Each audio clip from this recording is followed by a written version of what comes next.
Welcome to Moments with Marianne. I'm so delighted we're spending this time here today. We have a very informative show coming right up with special guest Dan Schawbel, and he's here to share with us his new book, Back to Human: How Great Leaders Create Connection in the Age of Isolation. Now, Dan is a New York Times bestselling author, partner and research director at Future Workplace, and founder of both Millennial Branding and WorkplaceTrends.com. Through his company, he's conducted dozens of research studies and worked with major brands including American Express, GE, Microsoft, IBM, Coca-Cola, and Oracle.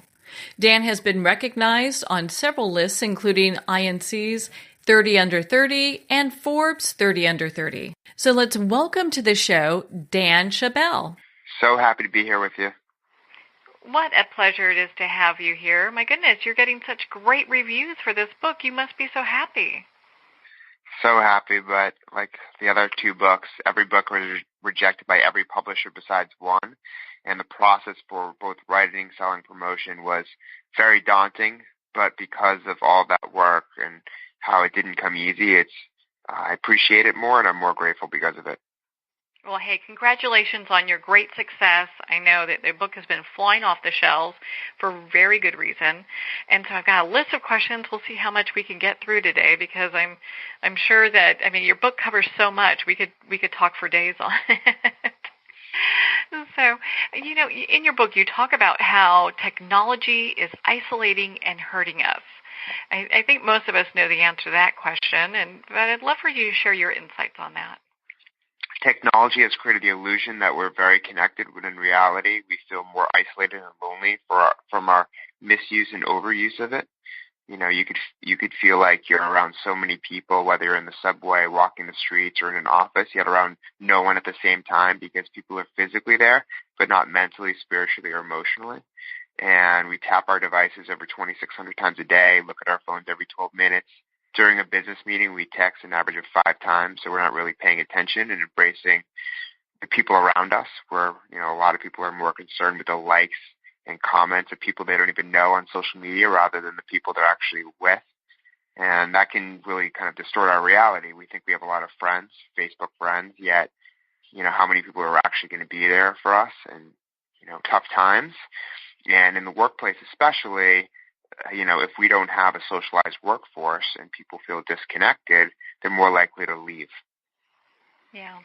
Well, and, I'd love for you to expand on that in regards to the workforce, because I'm sure it's getting hit extremely hard, because when we look at relations, when we're working with a group of people, we have to connect with them. We have to relate. Yeah, we did a study for the book with Virgin Pulse of 2,000 managers, employees in 10 countries. And one of the focus areas was on work friendships. And the reason why I focused on that is because we're spending a third of our lives working. A lot of people would say they spend more time with their coworkers than their family. And after studying workplace cultures for over a decade, I found that the best ones feel like a family. Like you feel like there's a sense of belonging and purpose and trust and happiness, the 4 employee engagement factors in the book. And so we found that 7% of the global workforce has 0 friends at work, and half have 5 or fewer. And the average work week in the United States is 47 hours a week for a full-time salaried employee. Not having your phone is the new vacation. We're responding to emails and texts outside the office and on weekends. And so it's never been more important to get along and even be friends with the people you work with, because if you have poor relationships with them, that's going to affect not just your work life, but your personal life. Well, and it seems that we have a whole generation that they're not even sure how to connect with people, because they're so used to checking those devices, looking for this illusion of importance when people are liking things or commenting or what have you. And so it's got to be a little difficult for them to learn how to connect with others. Yeah, it's really fascinating. There was a study by Cigna of 20,000 U.S. adults, and they found that younger people are more lonely than even senior citizens. And in the study we did for the book, we found that, yes, young people feel more sense of isolation and loneliness, as well as men and introverts. Those are some scary, when we look at it, it's really scary statistics. It makes us kind of pause and think a little bit. So what are some ways that people can gradually start communicating with others, and I understand that also improves their well-being? Yeah, we looked at what leaders can do to foster stronger, socially connected workplace cultures and found that it's all about social events, team building activities, and workations. A workation is taking your team maybe outside of a city or a state or a country, so it's not, you don't feel like you're at work, and you can more or less open up in a way that you couldn't at a physical office. And so team building activities could be, a volunteer day, where you're helping build a home or teaching little kids how to read with your coworkers and getting to know them outside of the work context. The best way to establish a friend relationship is not to talk about work all the time. Just talk about personal related things. That's how people actually connect, not at a superficial work level. And so the best leaders are the ones who know that and create an environment that's very trusting, where people can bring their full selves into the workplace and be who they are. Thus, they're more likely to share great ideas because they know they won't be punished for doing that, and they'll feel more relaxed, and work will be a true extension of their personal life. They really can get to know the people they're working with and understand, hey, these people are human too. We can connect on a really deeper level. Yeah, and it's so important because, it's much easier to quit a job when you just have a bunch of acquaintances rather than having friends or best friends. And that's what, there's a study called Vital Friends by Gallup many years ago, and it's influenced me, and that's why I did more work on work friendships for this book. I interviewed 100 top young leaders at some of the best companies in the world. A lot of them are technology companies, coincidentally, and every company is kind of becoming a technology company. But they even realize that it feels very isolating, in the workplace. Because even if you're in a physical office, you can feel isolated. Like what I did early in my career, I would get lunch and just sit at my cubicle all day. And that, even though I'm around people, I'm still isolated. So you could be working from home or in an office, wherever you are, and if you don't put the effort in to actually reach out and talk to someone and get coffee with them or lunch or establish meetings with them or doing something outside of work with them, then you can feel isolated, and that can be detrimental, not just to your productivity, but your health. Because if you're so busy worrying about being lonely and feeling disconnected from work and society, how are you supposed to bring your best self and do your best job? Well, Dina, and it has me kind of wondering, because you've written several other books that have been highly successful as well. What was kind of some of the inspiration with all this behind this book? Yeah, every book helps you get to the next phase of your career. So Me 2.0 is college to first job. Promote Yourself is first job to management, and there's a leadership book because half the people my age have a management title and above and feel very isolated. The second thing is I was interviewed for a documentary out next year called The Revolution Generation. It's a portrait of my generation, and I was asked what the biggest obstacles we face are. Student loan debt crisis, world war, climate change, many others. But in my head, I was like, what's affecting our day-to-day? And that's our overuse and misuse of the technology, which has isolated us. And we feel very disconnected. And as a result, it's harmed our health and well-being, and that's made its way into the workplace, but it affects our personal life too, because we spend so much time working that if we're not doing well personally, we bring that into work. And if we have a bad work day, for instance, someone takes credit for our work, or we get into an argument with a coworker, we bring that into our personal life. Yeah. Well, and if people are not connecting at work, chances are they're not connecting at home as well. Exactly, yeah. And I'm seeing this happen at home too. I interviewed one leader, and him and his wife used to always look at devices in the bedroom, and then they looked at each other one day and like, what are we doing? And so they have a rule where they don't bring devices into the bedroom anymore. And then I interviewed Dr. Oz last year, and he said that, and more and more families are doing this actually, where they can't have their phone at the dining room table, so they can actually have a family conversation. So this is definitely happening more regularly because we're resisting the technology. We know that it could take over our lives, and we have the basic human need to connect, and technology sometimes can prevent us from doing that. And I was even talking to a client today, and they said that their kid's not allowed to have a technology device until 8th grade, And there's a whole movement going on called Wait Until 8th. I think that's a really great idea. Because, I mean, it's so much for parents to even know, you have to really get up on what the apps are using and everything. It's like a whole thing there. Yeah, and there's always new technology. Mm-hmm. But, while technology changes, our basic human needs don't. There's 5 things that I think are consistent in our world. We're born, we die, we pay taxes. There's 24 hours in a day. And we have the need to connect. There's Maslow's hierarchy of needs. So after safety, security, food, and shelter, we need love and friendships. Otherwise, we'll never be self-actualized. You'll never be able to do the best job possible and maximize your time and support your company and your leadership unless you are connecting and feel like you have leaders who support you and are invested in you. And without that, what's the point? When you're 90 years old, you're not looking back and you're like, I wish I got one more promotion. No, you're thinking about, who do I miss and who's still in my life? Yeah, I mean, all the accolades in the world won't fill the hole that a friendship does when it's gone. Exactly. And I think people, constantly comparing themselves to others on social media. They're seeing someone just got a car or promotion. They're like, I want that. And so they lose track of who they actually are, and it puts them in the wrong direction. Whereas the smartest thing you could ever do is learn about more of who you are, what your needs are, because once you're fulfilled, this is chapter 1 of the book, it's much easier to make everyone else around you fulfilled because you'll be confident, you'll bring positive energy and a nice vision to the mix so that you can get other people to come on that journey with you. And then that also, you become a role model, inspire them to be able to live their best life. And if you're not figured out, you're not going to be able to do that for them because you're going to be just too concerned about yourself. Well, and, people who are fulfilled they're just lights that people want to, be in. I know when someone walks in the room that's a dear friend of mine and they are happy and their life isn't going in the right direction, you just want to hang out with people like that, So, and it's interesting because I know you do so much work when we look at workplace productivity. How does technology undermine that? Yeah, I mean, basically technology makes us think we're highly productive and we can multitask. When multitasking doesn't exist, your brain is just switching from one task to the other. And so while we think we're getting a lot done, a lot of the times we're distracted and it's counterproductive. I'll give you an example. The biggest thing that gets in the way of human-to-human interaction in the workplace is email.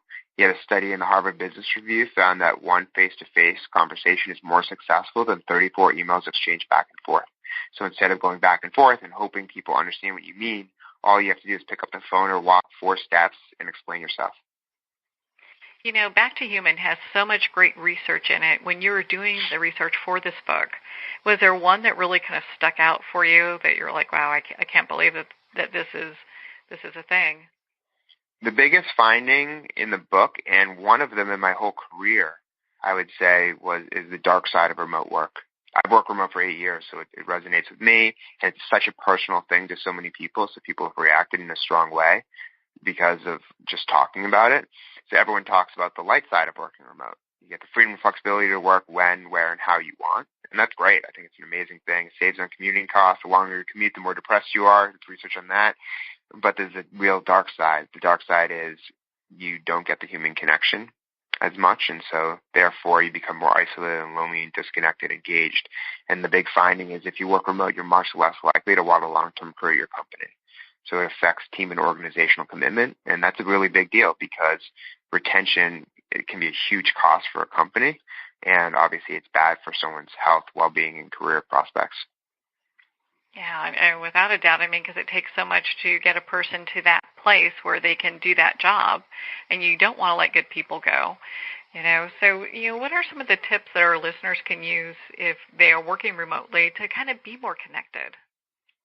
Yeah, I give 2 great examples. One is one of the leaders in the book allows the remote worker to lead the meetings, almost treating the remote worker like they're in the office with them. I think it's so brilliant. It's simple. Anyone can do it. There's really no excuse that gets in the way of that. It's not like there's a budget for that or anything. And so I think letting them lead the meeting makes them feel like they belong, makes them feel like they're empowered, and they can actually voice themselves, even if they're not seen or heard. And I think video conferencing can make that even better because at least you can see them and hear their voice. Way more powerful than, texting or email or even a phone call. And I like another leader, they fly to all the remote sites at least once a year to get the human contact, to make them feel like, they know the leader and can get along with them. I think that's really powerful because, again, it costs like over $10,000 at least to replace each employee. So why not spend a fraction of that to fly down to meet them or to have them in at least one offsite per year?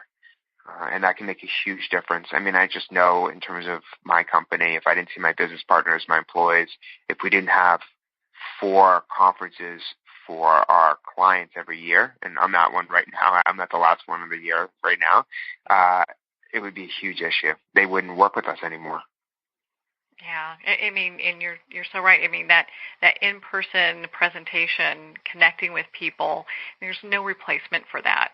FaceTime, all that, it's still not the same. It'll never replace it. It might get close, maybe holograms and other things. It's like Star Wars with that hologram. Like, you feel like they're with you, but they're not.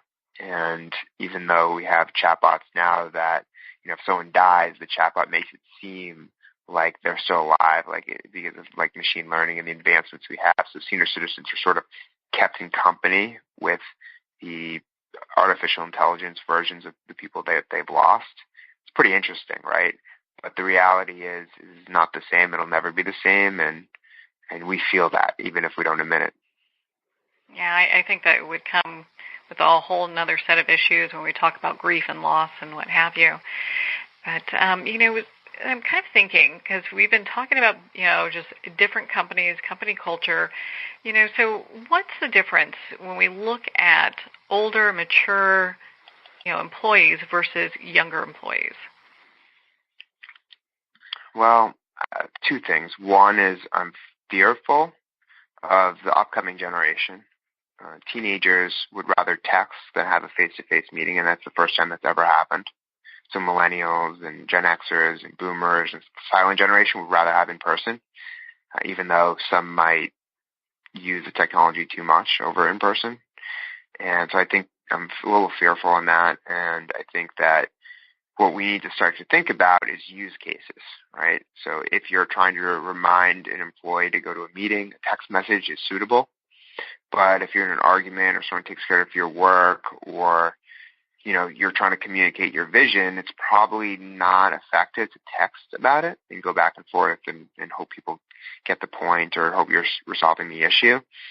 And then the other aspect is touch points, right? So every time you formally recognize an employee or share something with your employee, teach them something new, each time you do that, it's a touch point. It's reminding them that you care about them, that you're invested in them. And the more you do that, the more they want to stay with you and work hard for you.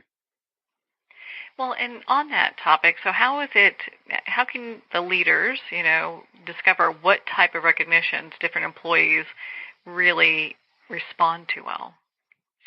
Yeah, at a high level, cash bonuses are still number 1, but once you get past that, they want formal recognition from their manager.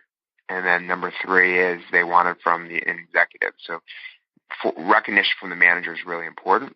I interviewed former CEO and chairman of Yum Brands, David Novak, and he does it a very unique way, a very personal way. People want to be recognized in a personal way. So he gives like a rubber chicken or a chatterbox to employees, and they feel good about it, they laugh about it, and it means something to them. And while I think cash bonuses are important, a lot of people are struggling, they want to make more money to live better lives.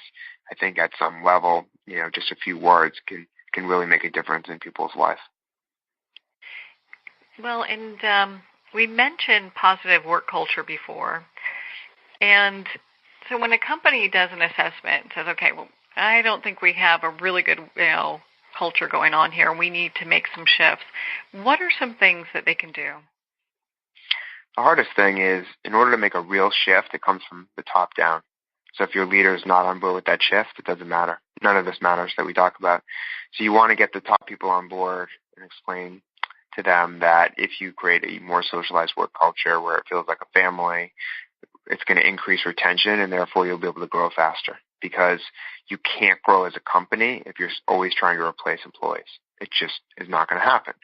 So I think getting the leadership on board, telling them that, and revealing a lot of this research can be, really effective.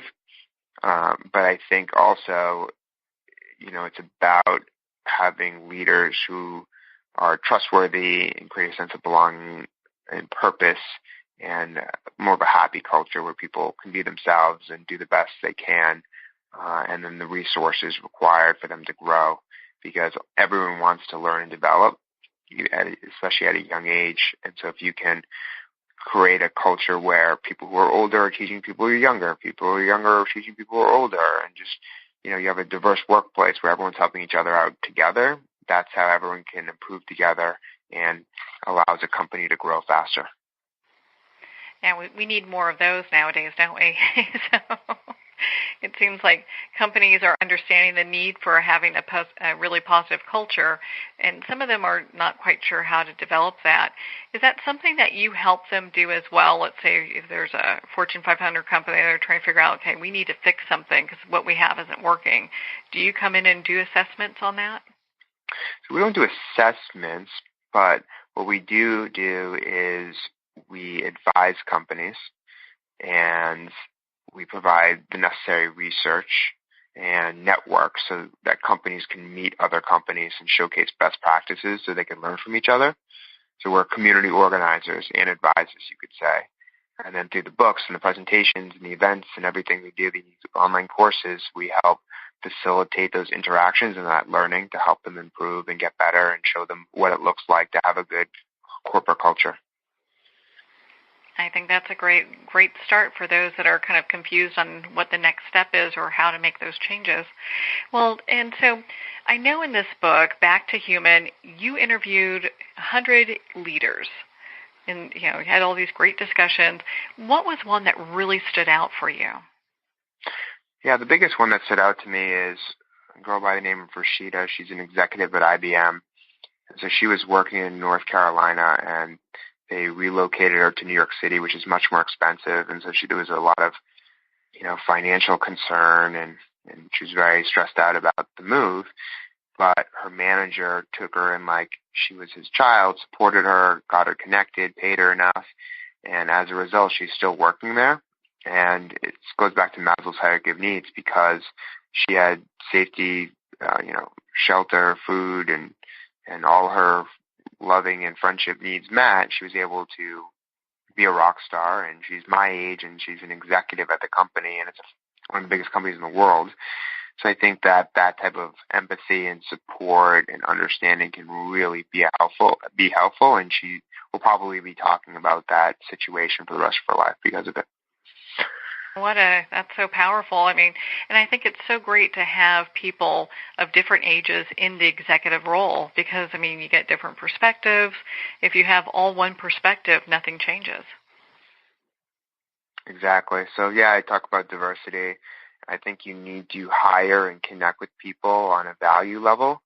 And then from there, you need people who might not look like you or come from the same background, so that you can be challenged in a very positive adult way, and that great ideas and innovations come from being challenged, because you come up with better solutions together.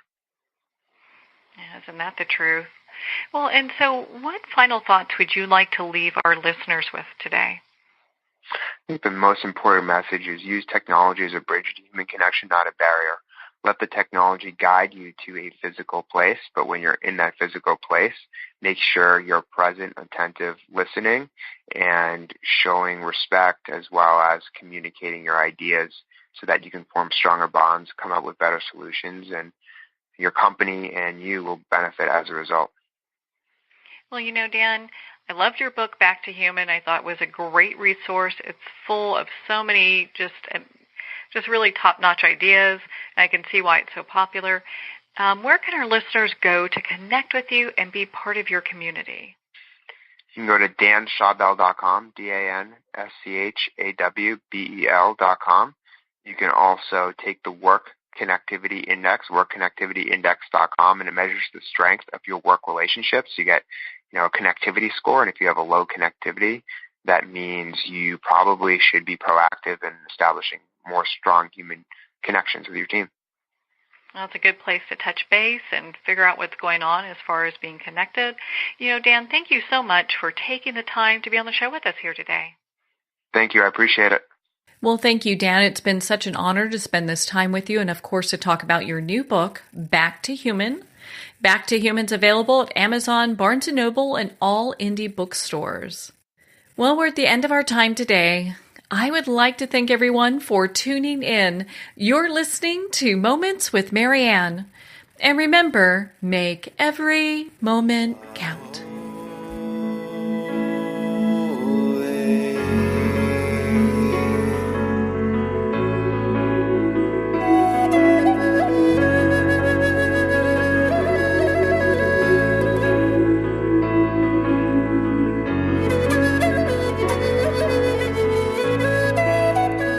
In a single moment, your life can change. Moments with Marianne is a transformative hour that covers an endless array of topics with the best of the best. Her guests are leaders in their fields, ranging from inspirational authors, top industry leaders, and business and spiritual entrepreneurs. Each guest is gifted and a true visionary. A recognized leader in her own work, and while teaching others to develop, refocus, and grow, Marianne will bring the best guest and sometimes a special surprise. Don't miss this. You never know just which moment will change your life forever. Moments with Marianne airs every Thursday, Friday, and Sunday at 8 p.m. Eastern, 6 p.m. Mountain Time. Make sure to tune in and visit momentswithmarianne.com for more information.